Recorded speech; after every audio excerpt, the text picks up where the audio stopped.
Hey everybody, welcome back to Reach Out Reptiles. My name is Garrett and this week's video is one that I've been wanting to do for a while. I think a lot of times in the reptile industry, and especially with snakes for some reason, we get the coolest snake that our budget allows and we don't save any money left for the enclosure.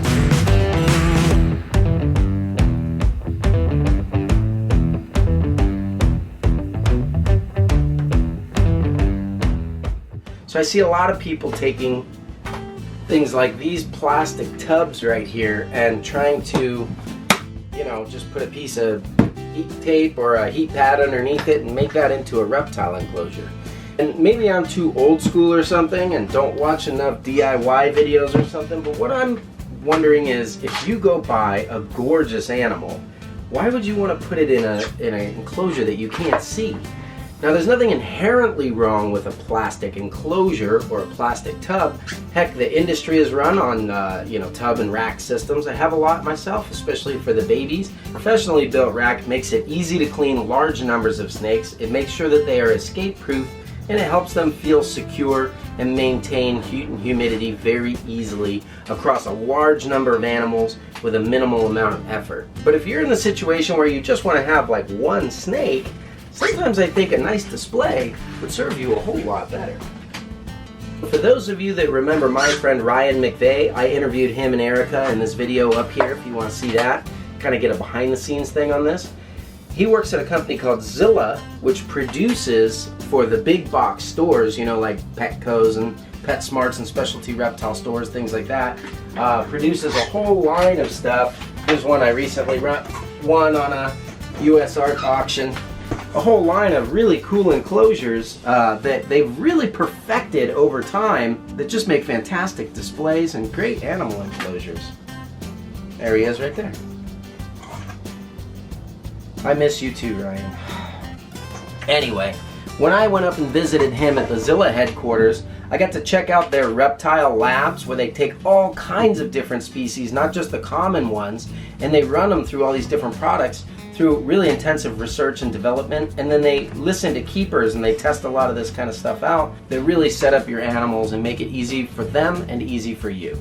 So while I was there, I told them that I had this idea for a cage. I kind of didn't like just really the trend that the industry was going in, where you have these large-scale breeders running in commercialized systems so that they have the minimal amount of effort, time, and money into each enclosure, and you have hobbyist keepers that are just taking one or two animals that are trying to, DIY and inexpensively take those systems and set them up in their house. But I think as an industry, we're losing a lot of the allure of actually being able to see and interact with our animals on a daily basis, even if we're just hanging out next to them throughout the day and we can see each other, us and our animals, through the glass. Now, especially with the animals I work with, the dwarf and super dwarf retics, they're a slower growing animal, but they are highly active and require a large enclosure in the end. So right now, the industry, kind of the best stuff that it has for adults, would be something like a PVC cage or something.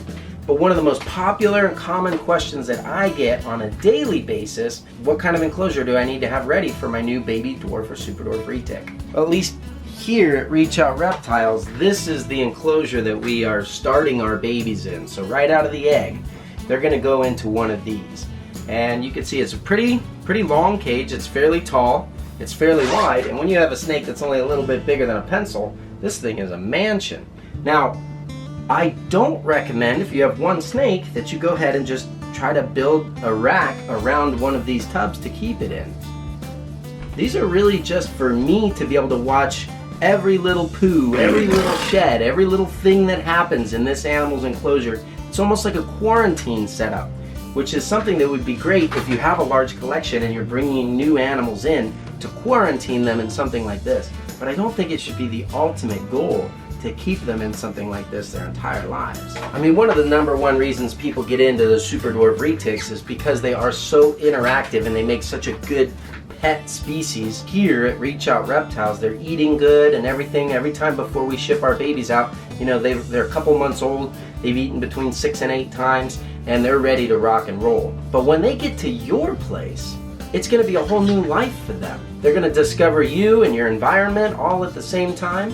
So as long as you're just keeping one animal, I don't think it's such a bad idea to go ahead and set them up in something that they're gonna really enjoy. I gotta thank Zilla and Ryan McVeigh over there for helping me out with this. They actually sent over some products so that I can show you guys how you could walk down to any reptile show, reptile specialty store, or even one of these big box pet stores and pick up an entire enclosure to set them up. For the purposes of my facility here, I decided I could use a little desk buddy. So I went with this 20 long front opening enclosure right here. What that allows me to do is take a young reticulated python, and if it's a dwarf or a super dwarf, I can probably keep that animal in this cage for 1 or 2 years, depending on its growth rate. After all, after a year of growth, a pure super dwarf like this Calatoa is only this big. Still got plenty of room in something like that 20 long, and he could really be the apex predator of his domain just like he was in the wild. But sometimes, for somebody like me that's been in the industry for a long time, I learned shortcuts on how to get stuff. So getting bedding in large quantities from, say, maybe a nursery, or being able to create perches out of PVC pipes from Home Depot. And I didn't want to make a video like that today because they require a little bit of experience and skill to be able to do. So all of the products that we have set up in this enclosure are things that you can go down to your local store and purchase. They're all Zilla brand, and they were very generously donated for the purpose of this video to teach you guys how to do it, and so that I could have my little desk buddy over here. So those of you who've been watching over the last couple months know that Aiden has kind of commandeered one of our snakes that is his favorite. And I'm gonna go ahead and let Aiden play with all this cool free stuff from Zilla. Hey guys, Aiden here.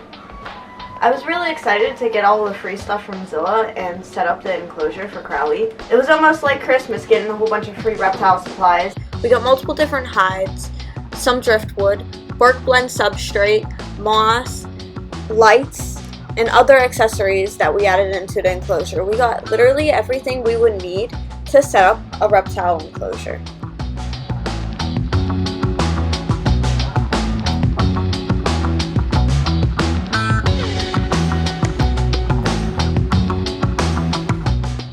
Thank you again, Zilla, for all the free items that we got.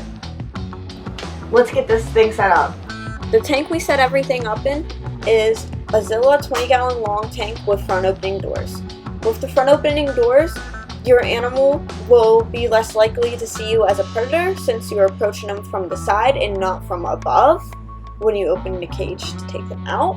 These tanks come with plastic pieces that you put on the top to help hold in humidity and heat so the whole entire top isn't screened. Of course, you don't have to use the plastic and you can just have a top screen depending on if you're getting the right humidity and heat in the enclosure. The first thing I did was put in the substrate. We used bark blend substrate. I then used the moss and put a little bit around the cage as an extra texture or decoration just so it looks a little bit nicer. You might have to play around with the furnishings a little bit until you have high and low spots on the cool and hot end of the tank. I then added the light. You want to make sure you have the light on one side of the enclosure so there's a temperature gradient in the cage and the snake can choose if he wants to be on the hot side or the cool side of the enclosure. Then it was time to put in the hides and other accessories. The hides had a suction cup that stuck to the glass to keep them up.